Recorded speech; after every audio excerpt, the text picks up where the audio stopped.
अगं रिया, हा काय केक घेऊन आली आहेस? आज काय आहे काय? गेस कर, आज काहीतरी स्पेशल आहे. आज आणि स्पेशल? माझा वाढदिवस तर नाही आहे, तुझा देखील नाही. आपली लग्नाची अॅनिव्हर्सरी तर आताच गेली 2 महिन्या अगोदर. मग आज काय आहे? अरे गेस तर कर, एक गुड न्यूज आहे. Good news? तुझं जॉबमध्ये प्रमोशन वगैरे झालं काय? नाही रे आयरॉन, आपण आई वडील होणार आहोत. काय? आई वडील? इतक्या लवकर? ते पण आता जर आपलं लग्न झालं होतं 1च वर्ष झालंय आणि आई वडील? इथे एक टेन्शन संपत नाही तर दुसरं येतंय.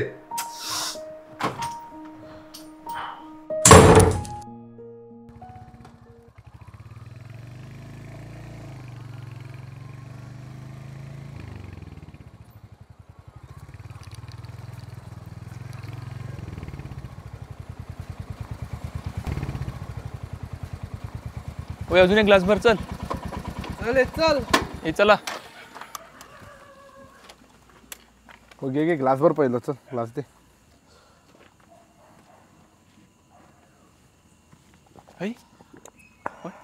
अरे अजून एक. काय झालं? एवढं टेन्शन मध्ये घेऊ का रे? काय झालंस? काहीत का घाईघाईत पितोस? अरे आधी तू ग्लास दे मला, नंतर पुढचं पुढे बघू दे. ग्लास दे. मी नाही देणार, तू पहिलं सांग काय झालं.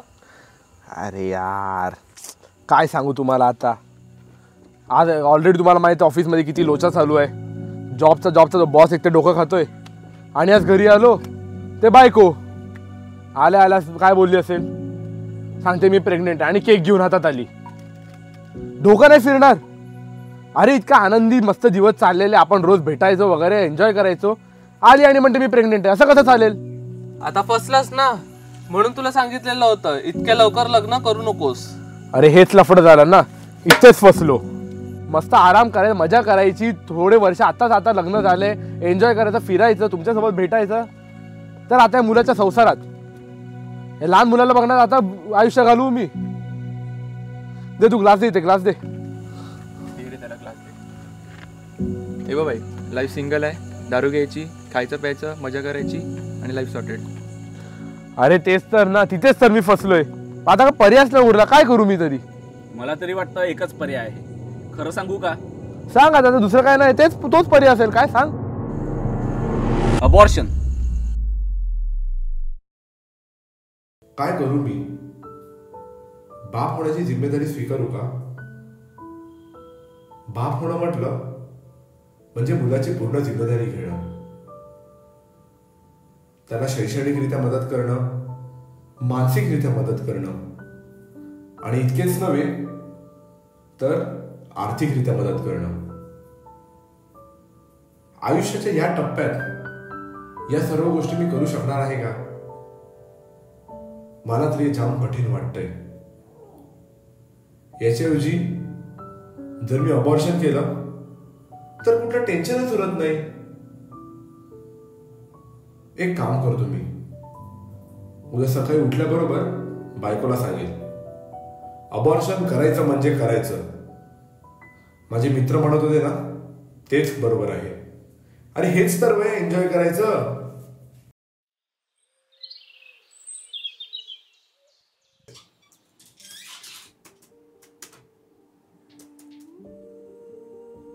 रिया इथे जरा बस, बोलायचं तुझ्यासोबत.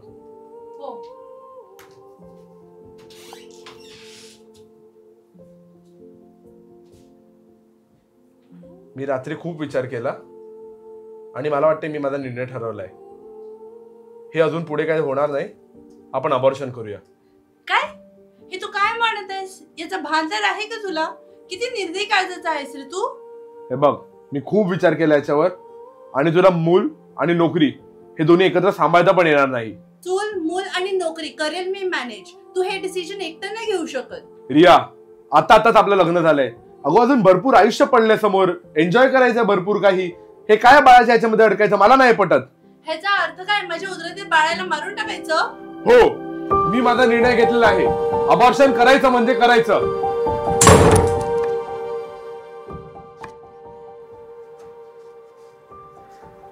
काय झालं रिया?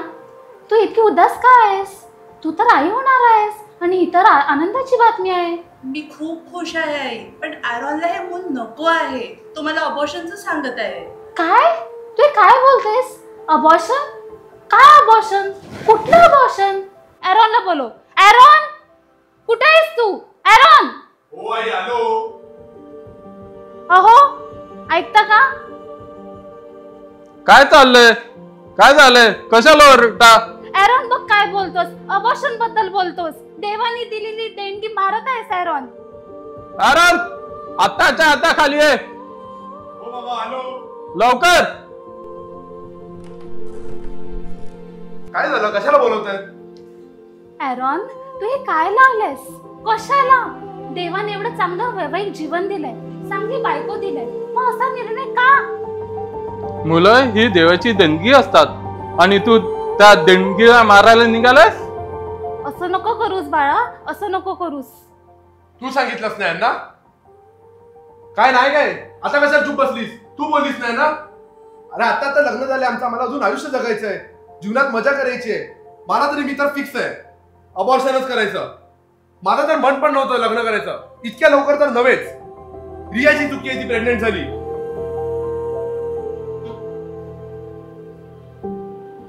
पुरी, तू ठीक आहेस ना? तुझा जो निर्णय आहे तो तू घे.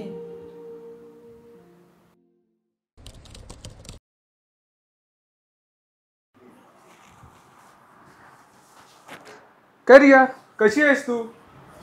हो डॉक्टर, मी ठीक आहे. तुमचा रिपोर्ट वाचला मी, प्रोग्रेस चांगला आहे. हो, आम्ही त्याचबद्दल बोलायला आलो आहोत. रिपोर्टबद्दल? रिपोर्टबद्दल म्हणजे एकंदरीत सर्वच बद्दल आम्ही आमचा जरा निर्णय घेतलेला आहे. काय निर्णय? आमचा विचार आहे अबॉर्शन करायचं. काय? अबॉर्शन? पण कशाला? आम्हाला हे बाळ नको आहे. इतकी घाई कशाला करताय तुम्ही? आणखी एकदा तरी विचार करा. आम्ही विचार केलेला आहे आणि आमचं डिसिजन फायनल आहे. तुम्ही हा अबॉर्शनचा निर्णय घेतलाय तरी खरा, पण याचे खूप साईड इफेक्ट्स असतात. तिच्या युट्रसला डॅमेज होऊ शकतं, तिला ब्लिडिंग होऊ शकतं, तिच्या युट्रसला इन्फेक्शन होऊ शकतं, ती मरू देखील शकते. आणि हे जरी काय नाही झालं तरी मेंटली तिला हा भार आयुष्यभर घेऊन चालायला लागेल. याचा विचार केलाय तुम्ही? रिया, तुला समजतोय ना मी काय बोलतोय? रिया, त्या प्रश्न असेल तर विचार. आम्हाला ते काही नको आहे. तू थांब जरा, मी रियाशी बोलतोय ना. रिया बोल, तुला काय प्रश्न आहे तर बोल. माझ्या पतीलाच हे बाळ नको आहे, तर मी हे बाळ कोणासाठी या जगामध्ये आणले? ठीक आहे माधू, तुम्ही परत एकदा विचार करा आणि मला तुमचा निर्णय कळवा. आम्ही आमचा निर्णय घेतलेला आहे. अबॉर्शन करायचं म्हणजे करायचं.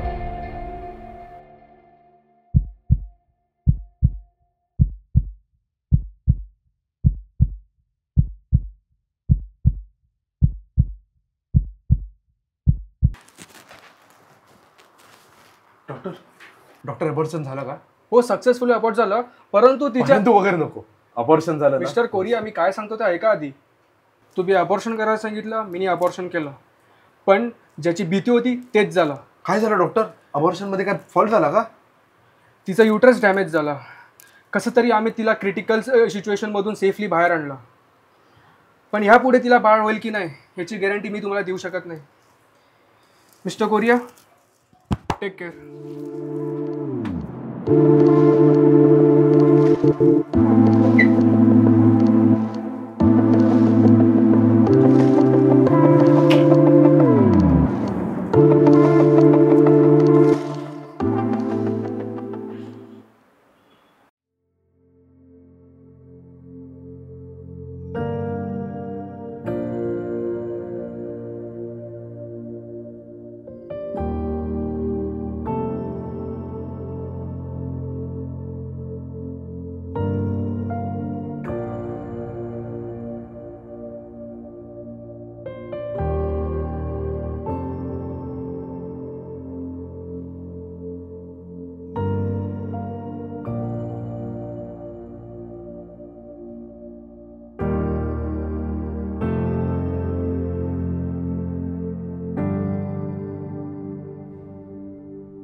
आले बघा हे महाराज.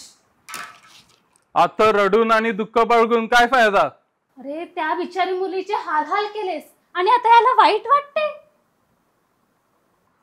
तिच्या या परिस्थितीचा जबाबदार तूच आहे. अरे तुझ्यामुळे तू आमचा आजी आजोबा होण्याचं सुख हिरावून घेतलंस. अरे तू जन्माला नसतं ना तर किती बरं झालं असतं.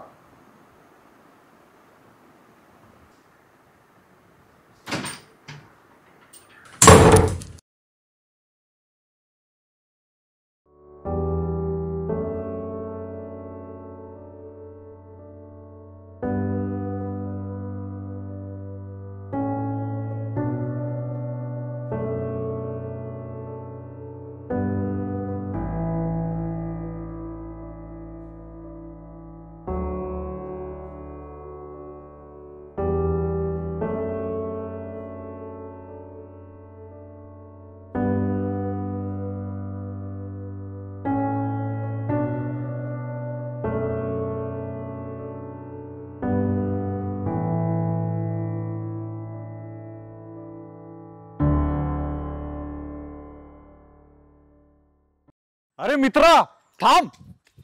अरे मित्रा हे काय करतो? नाही तुम्ही थांबा तिथे लांब थांबा माझ्यापासून. अरे थांबा. नाही फक्त 2 मिनिटं माझा ऐक. नाही मला जीव द्यायचा. तुम्ही लांब थांबा माझ्यापासून. अरे फक्त 2 मिनिटं माझा ऐक, त्याच्यानंतर तूच ठरव. कोण आहे तुम्ही? मला नाही ऐकायचं तुमचं. मला चाललंय, मला भरपूर मी खूप मोठा पाप केलेला आहे. जगाच्या विरुद्ध, देवाविरुद्ध, सर्वांविरुद्ध खूप मोठी चूक केलेली आहे मी. माझ्याकडे काहीच ऑप्शन उरलेलं नाही. मला जीव द्यायचा आहे. माझं फक्त ऐक तर, तू खाली तर ये. मी मोजून तुम्हाला फक्त 2 मिनिटं देतो. काय असेल तर लवकर सांगा. हो नक्कीच, खाली तर ये मित्रा. काय झालं मित्रा? आता काय सांगू तुम्हाला, इतकी मोठी चूक करून बसलोय ना की आता त्याला क्षमा देखील एक उरली नाही. इतकी मोठी चूक कशी झाली तेच नाही समजत. चांगला निवांत लग्न होऊन संसार चालला होता. बायको सोबत दोघं सुखी जीवन जगत होतो. आणि अब देवाच्या योजनेने आम्हाला एक बाळाची देणगी देखील लाभली. पण एवढी मोठी चूक कशी करून बसलो मी? देवाने दिलेलं फळ, देवाची देणगी मी मारून टाकली. एकुलतं एक आमचं बाळ, त्या बाळाला मारलं.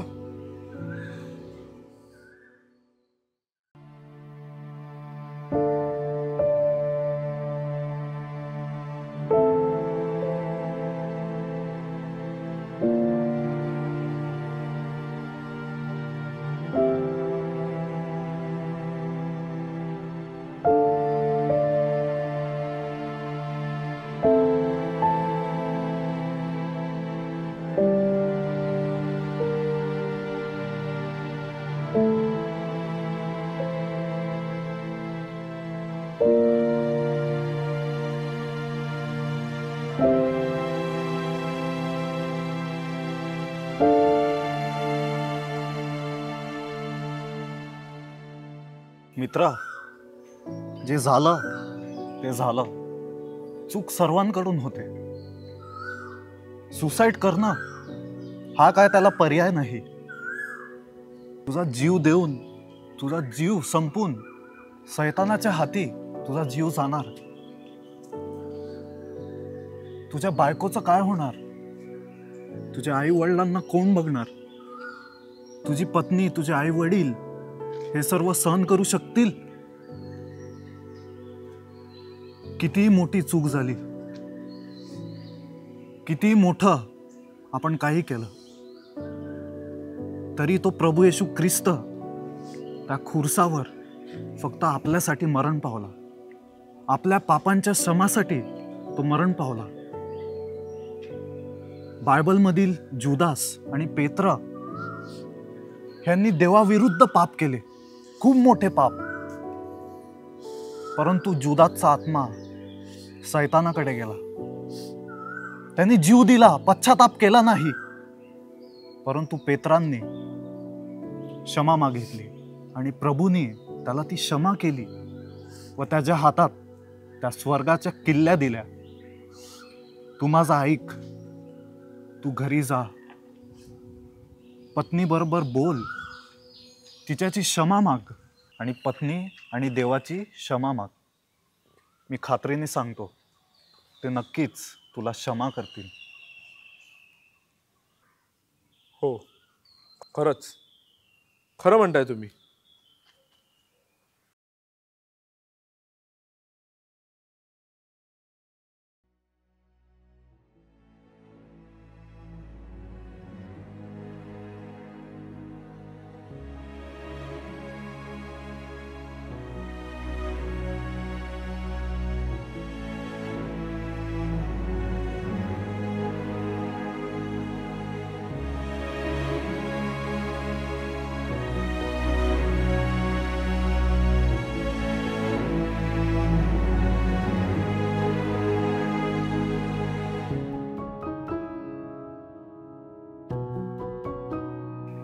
रिया, रिया मला क्षमा कर. मी फार मोठी चूक करून बसलोय रिया. तुझ्या आणि माझ्या आपल्या ते एकुलते एक बाळाला मी मारून टाकलंस. ते निष्पाप बाळ जिने सुंदर जग देखील पाहिलं नव्हतंस, या हाताने मी मारून टाकलंस. आणि का? तर फक्त माझ्या आनंदासाठी. मला माफ कर रिया. मी तुझ्या विरुद्ध, आई बाबांच्या विरुद्ध, देवाच्या विरुद्ध फार मोठं पाप केलेलं आहे. मला क्षमा मिळण्याचा अधिकार नाही, पण मला माफ कर.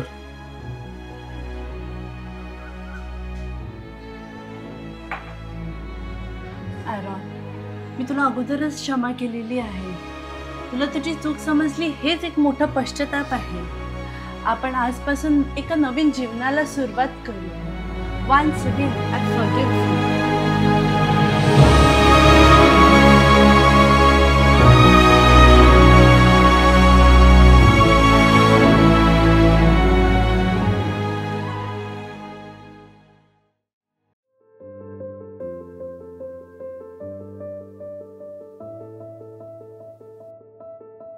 स्तोत्र संहिता 127 मध्ये म्हटल्याप्रमाणे